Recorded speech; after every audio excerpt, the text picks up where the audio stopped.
Money fil permanent. Like it's always been here. You wake up, you check your bank account, you go to work, you buy food. Every part of modern life runs on numbers stored in screen. But for 99% of human history, money didn't exist. No coins, no cash, no prices, no salaries. And somehow, humans still survived for hundreds of thousands of years. So how did ancient humans live before money existed?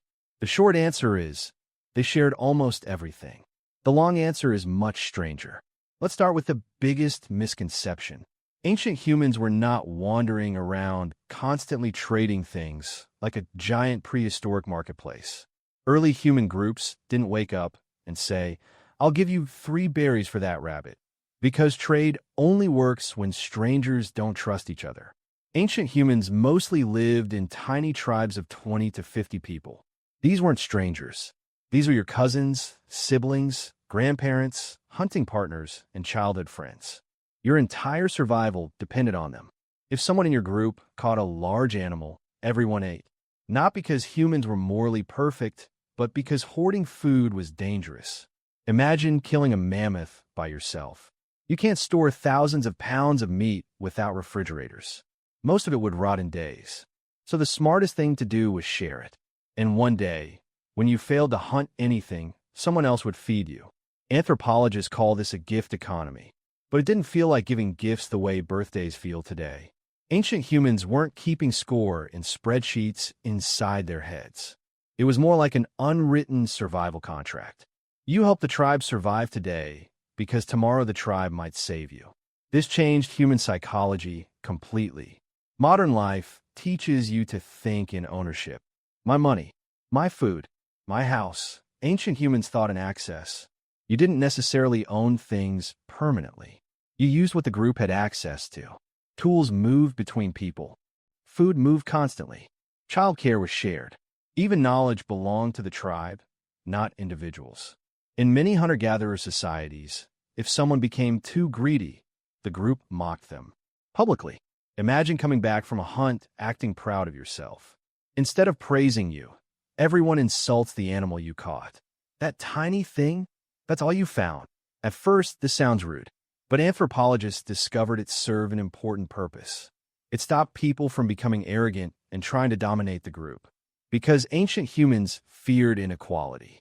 A tribe only survives if people cooperate. The moment one person starts acting more important than everyone else, the group becomes unstable. And instability in prehistoric life could kill everyone. Now here's where things get interesting. Without money, ancient humans still had status. Humans have always cared about reputation. But status came from generosity, not wealth.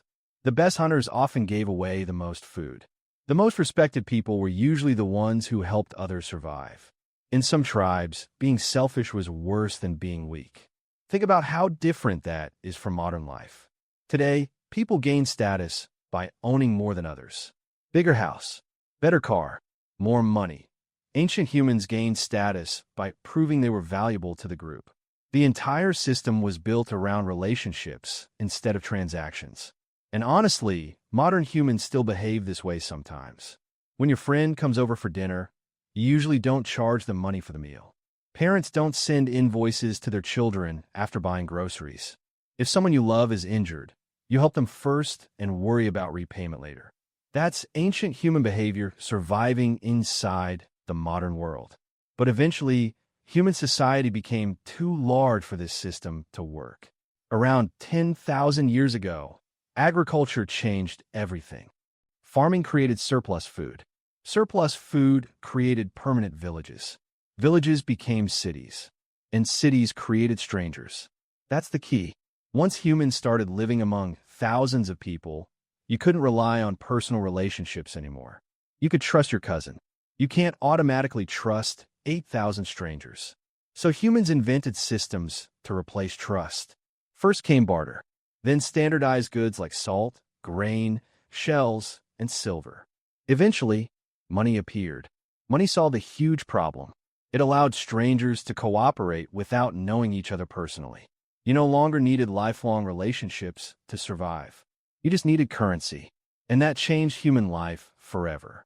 For For the first time in history, survival became less dependent on community and more dependent on individual ownership. Your ability to eat was no longer based on whether your tribe cared about you.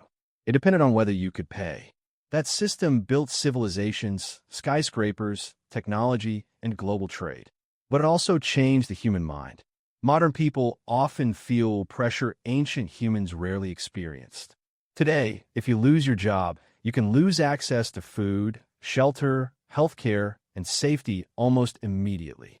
Ancient humans faced brutal dangers too.